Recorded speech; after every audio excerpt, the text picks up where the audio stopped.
You have tuned into the BearDown Corner with your host, Sergeant Holio.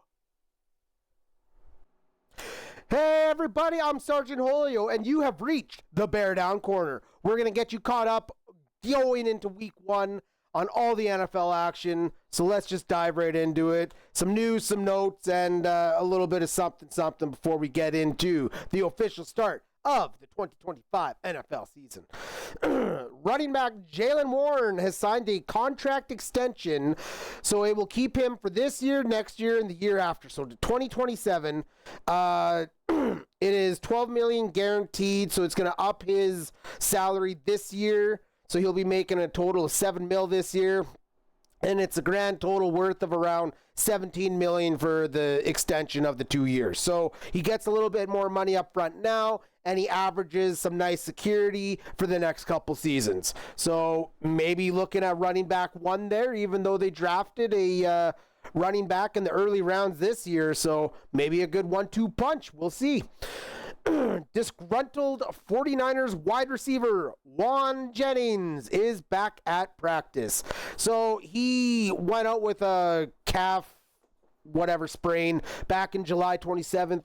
And from there, the disgruntled receiver was having a hold-in dispute. He wants a longer contract. He signed a 2-year extension just last year, but he wants more money. Like, dude, play out your contract. Go sign after that. I get you wanting the safety security blanket, but let your damn play call for it on the field. My opinion, maybe I'm biased to that, but the guy literally just signed an extension last year to, extend for his 2 years, but now it's like, oh, I'm worth more money than that. No, so, but here's the expectation for the 49ers, though. They are looking at Juan Jennings, and I get it. He's their number one receiver right now.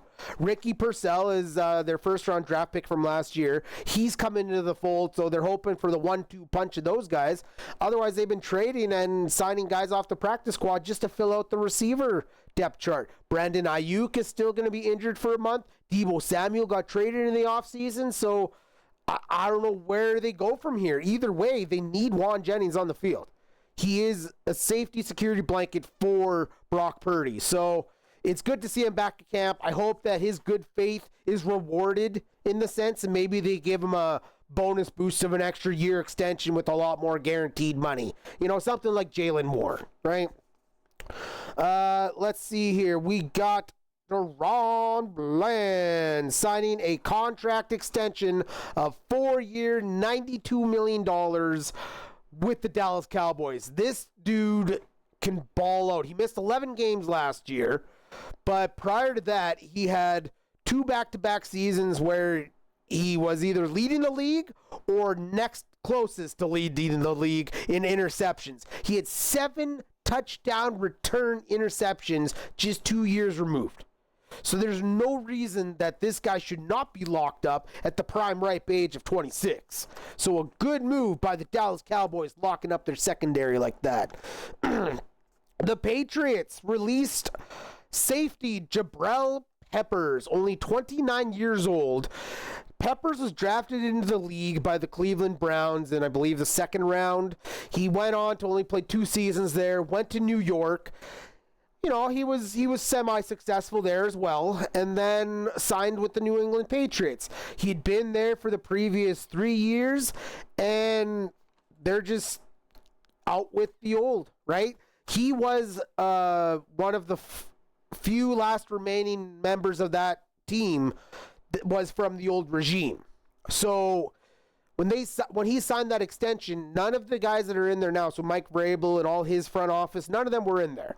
So for them to release him, obviously they don't like what he brings, and schematic-wise, he probably just isn't a fit. I'm sure he's going to find a home somewhere. There's a lot of needy teams in the league.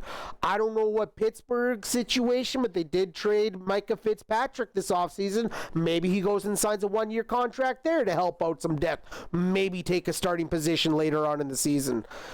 Either way, there's going to be suitors for Jabril Peppers, but again, one of those surprising releases by the 53-man cut down time, right? So Here's a little now or never mini segment I wanted to do with you guys. 5 players, and we're gonna say this is the now or never for them. This is their make it season. If they can't get it done this season, it's not saying they can't do it later, but like, when is enough enough? So to start it, former Chicago Bears quarterback and current New York Jets quarterback Justin Fields. I believe he can have a decent season, not necessarily blow off the charts, but he is the unanointed number 1 in New York. There's no one competing with him.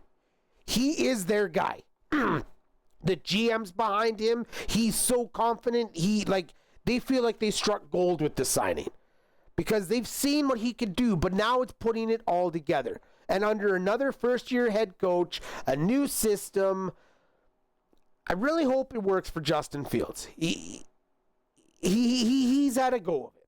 He has. He got kind of the shit can in Chicago. Steelers treated him good to an extent, and then, went with Russ Wilson to see what they had there. But at 4-2, they should have left the keys to Fields and let him drop the ball then.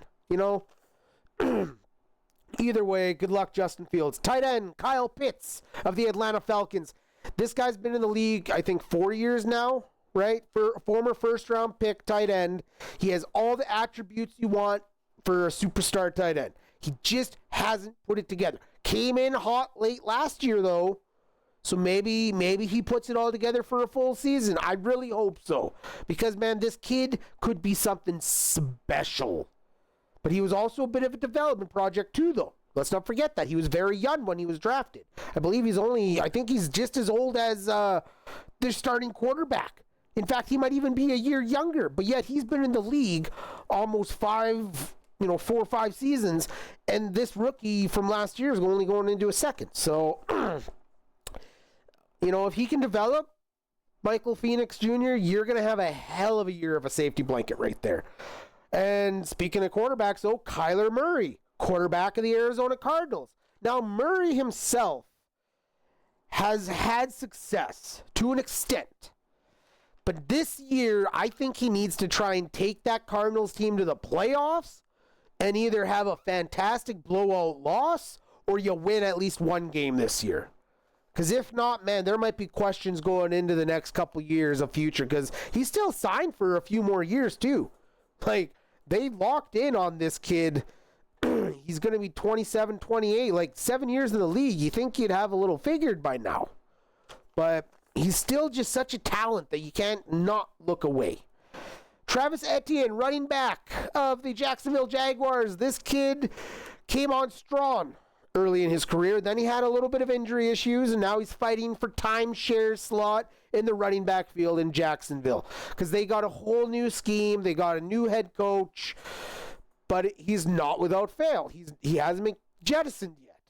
So for a running back that's going into, I think, his final year of his rookie deal, this is a make it or break it year for him. So if he can grab the bull by the horns, he might be able to make something of this. And finally, here's a name I don't think a lot of you may know, and it's only a couple seasons removed now, but Tyree Wilson.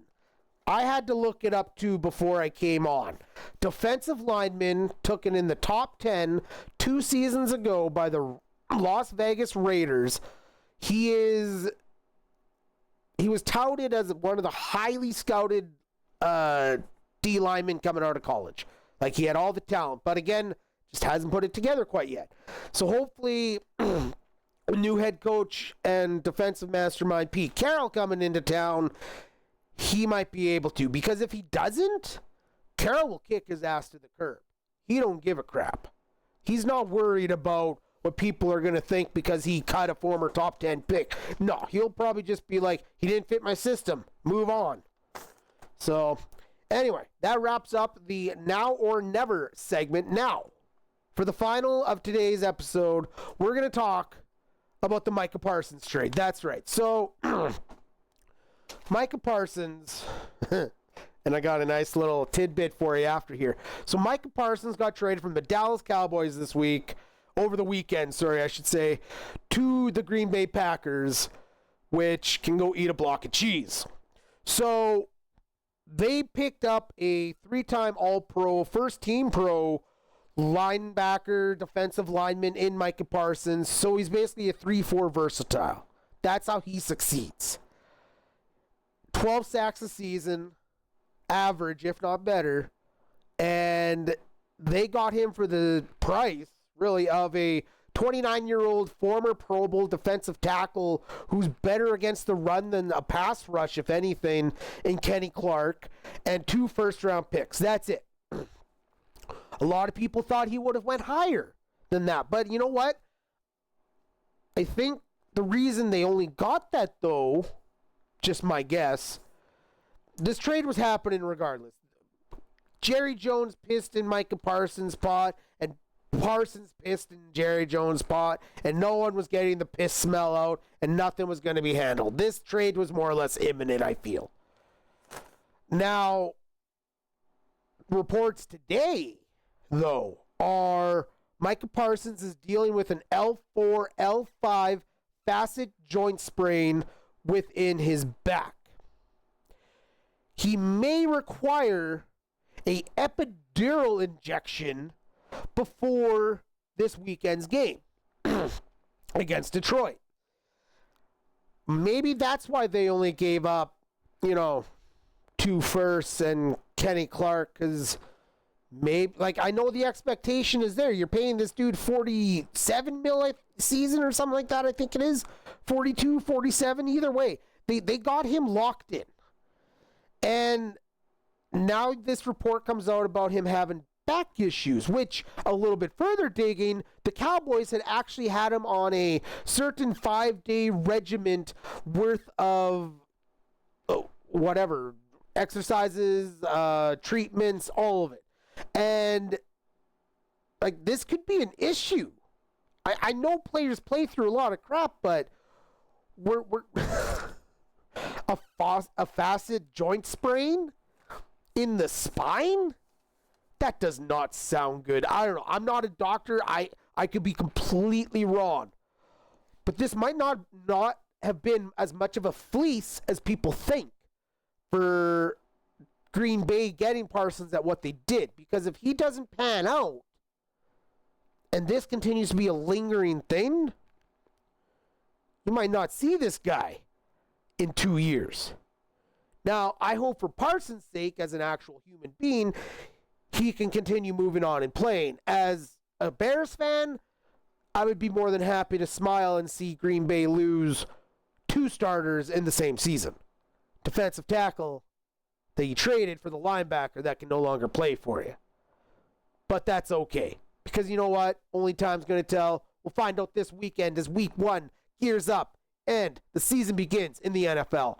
I'm Sergeant Holio. You can catch us every Tuesday, 6 o'clock General Mountain Time, 8 o'clock Eastern, on anywhere you can listen to your podcast, and of course, YouTube. I hope you all have a great rest of your week. We will catch you soon next week here on the Bear Down Corner.